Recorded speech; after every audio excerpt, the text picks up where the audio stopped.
ପିଲାମାନେ ଆଜି ଆମେ ତୃତୀୟ ଶ୍ରେଣୀ ସାହିତ୍ୟ ପୁସ୍ତକର ସାହାଯ୍ୟର ସୁଫଳ ବିଷୟଟିର ଅଭ୍ୟାସ ପ୍ରଶ୍ନ ଉତ୍ତର କରିବା। ଅଭ୍ୟାସ 1 ନମ୍ବର ଆସ କଥାବାର୍ତ୍ତା ହେବା। କ ନମ୍ବର ପ୍ରଶ୍ନ ବିଦ୍ୟାସାଗର କେଉଁ ସହର ଦେଇ ଯାଉଥିଲେ? ଉତ୍ତର ବିଦ୍ୟାସାଗର ବର୍ଦ୍ଧମାନ ସହରର ଗୋଟିଏ ବଜାର ଦେଇ ଯାଉଥିଲେ। ଖ ନମ୍ବର ପ୍ରଶ୍ନ ବାଳକଟି ବିଦ୍ୟାସାଗରଙ୍କୁ ହାତ ଯୋଡ଼ି କ'ଣ କହିଲା? ବାଳକଟି ବିଦ୍ୟାସାଗରଙ୍କୁ ହାତ ଯୋଡ଼ି ପଇସାଟିଏ ମାଗିଲା ଏବଂ ତାକୁ ପଇସାଟିଏ ଦେଲେ ତାଙ୍କର ଧର୍ମ ହେବ। ସେ ଓ ତାର ମା ଦୁହେଁ ଭୋକରେ ଅଛନ୍ତି ବୋଲି କହିଲା। ଗ ନମ୍ବର ବାଳକକୁ ବିଦ୍ୟାସାଗର କ'ଣ ପଚାରିଲେ? ବିଦ୍ୟାସାଗର ବାଳକଟିକୁ 4 ପଇସା ଦେଲେ ସେ କ'ଣ କରିବ ବୋଲି ପଚାରିଲେ। ଘ ନମ୍ବର ବିଦ୍ୟାସାଗର ପିଲାଟିକୁ କେତେ ଟଙ୍କା ଦେଲେ?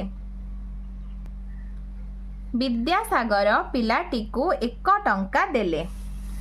ୱ ନମ୍ବର ପ୍ରଶ୍ନ ପିଲାଟି ଟଙ୍କାଟିଏ ନେଇ କ'ଣ କଲା? ପିଲାଟି ଟଙ୍କାଟିରେ କିଛି ଫଳ କିଣି ବୁଲି ବୁଲି ବିକିଲା।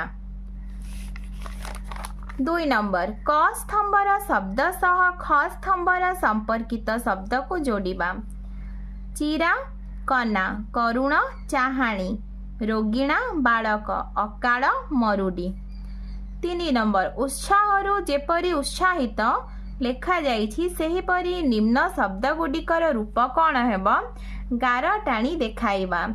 କଥା କଥିତ, ଉଦୟ ଉଦିତ, ନିନ୍ଦା ନିନ୍ଦିତ।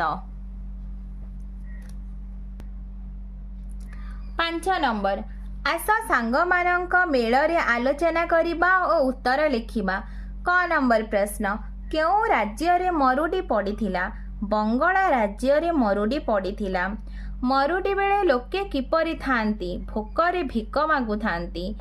ଈଶ୍ୱରଚନ୍ଦ୍ର କେଉଁ ଆଡ଼େ ଯାଉଥିଲେ? ଈଶ୍ୱରଚନ୍ଦ୍ର ବର୍ଦ୍ଧମାନ ସହର ଦେଇ ଏକ ବଜାରକୁ ଯାଉଥିଲେ।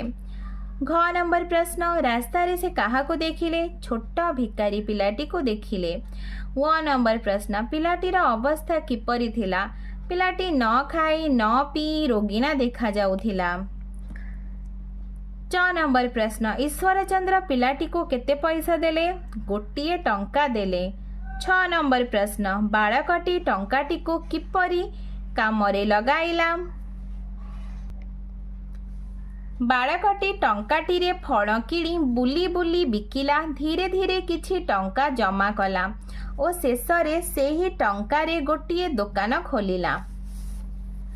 ଜ ନମ୍ବର ପ୍ରଶ୍ନ ସେଦିନର ଗରିବ ପିଲାକୁ ଦୋକାନର ମାଲିକ ରୂପେ ଦେଖି ବିଦ୍ୟାସାଗରଙ୍କ ମନ କାହିଁକି ଆନନ୍ଦରେ ଭରିଗଲା?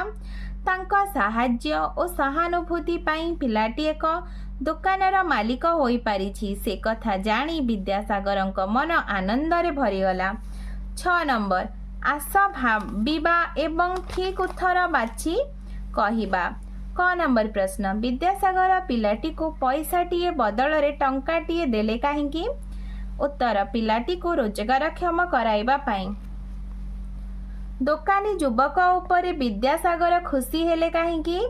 ଯୁବକଟିକୁ ରୋଜଗାରକ୍ଷମ ହୋଇଥିବା ଦେଖି। 7 ନମ୍ବର ମରୁଡ଼ି ସମୟରେ ଘଟଣା 5 ଧାଡ଼ିରେ ଲେଖ।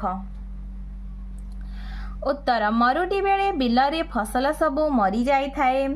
ଚାରିଆଡ଼ ଖାଦ୍ୟ ଓ ଜଳ ବିନା ହାହାକାର ପଡ଼ିଥାଏ।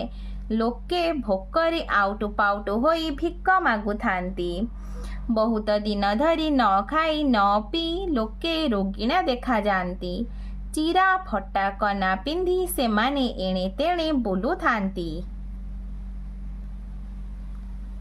ଖ ନମ୍ବର ପ୍ରଶ୍ନ ତୁମ ବାପା ତୁମକୁ 10 ଟଙ୍କା ଦେଲେ କ'ଣ କରିବ ଲେଖ। 10 ଟଙ୍କାରୁ ମୁଁ କିଛି ଗରିବ ଲୋକଙ୍କୁ ଦେବି ଆଉ ବାକି ଟଙ୍କାକୁ ସଞ୍ଚୟ କରି ରଖିବି। 8 ନମ୍ବର ଏହି ଚିତ୍ରକୁ ଦେଖି ଆଉଟୁ ପାଉଟୁ ଏଣେ ତେଣେ ଚିରା ଲେଙ୍କଡ଼ା ଦୁଃଖୀ ରଙ୍କି ଶବ୍ଦ ଗୁଡ଼ିକୁ ନେଇ ଲୋକଟି ବିଷୟରେ 4 ଧାଡ଼ିରେ ଲେଖ। ମରୁଡ଼ି ବେଳେ ଲୋକଟି ଭୋକରେ ଆଉଟୁ ପାଉଟୁ ହେଉଛି। ଦେହରେ ଚିରା ଫଟା କନା ପିନ୍ଧିଛି। ମୁଣ୍ଡର କେଶ ନୁଖୁର ଦେଖାଯାଉଛି। ଭୋକରେ ଖାଇବାକୁ ନ ପାଇ ଏଣେ ତେଣେ ବୋଲି ଭିକ୍ଷା ମାଗୁଛି। ଏପରି ଦୁଃଖୀ ରଙ୍କିକୁ ସାହାଯ୍ୟ ଓ ସହାନୁଭୂତି ଦେଖାଇବା ଆମର କର୍ତ୍ତବ୍ୟ। 9 ନମ୍ବର, ବିଦ୍ୟାସାଗରଙ୍କ ପରି ଆଉ ଯେଉଁ ମହାପୁରୁଷମାନେ ଦୁଃଖୀ ରଙ୍କିଙ୍କୁ ସାହାଯ୍ୟ କରୁଥିଲେ ସେମାନଙ୍କ ନାମ ଲେଖ। ଆଚାର୍ଯ୍ୟ ବିନୋବା ଭାବେ, ମହାତ୍ମା ଗାନ୍ଧୀ, ଗୋପବନ୍ଧୁ ଦାସ, ମଧୁସୂଦନ ଦାସ। ପିଲାମାନେ, ତୁମକୁ ଭିଡ଼ିଓଟି ଭଲ ଲାଗିଲେ ଲାଇକ୍ ଆଣ୍ଡ ସବସ୍କ୍ରାଇବ୍ କରିବ ଓ ନିଜ ସାଙ୍ଗ ପିଲାମାନଙ୍କ ସହିତ ସେୟାର ମଧ୍ୟ କରିବ।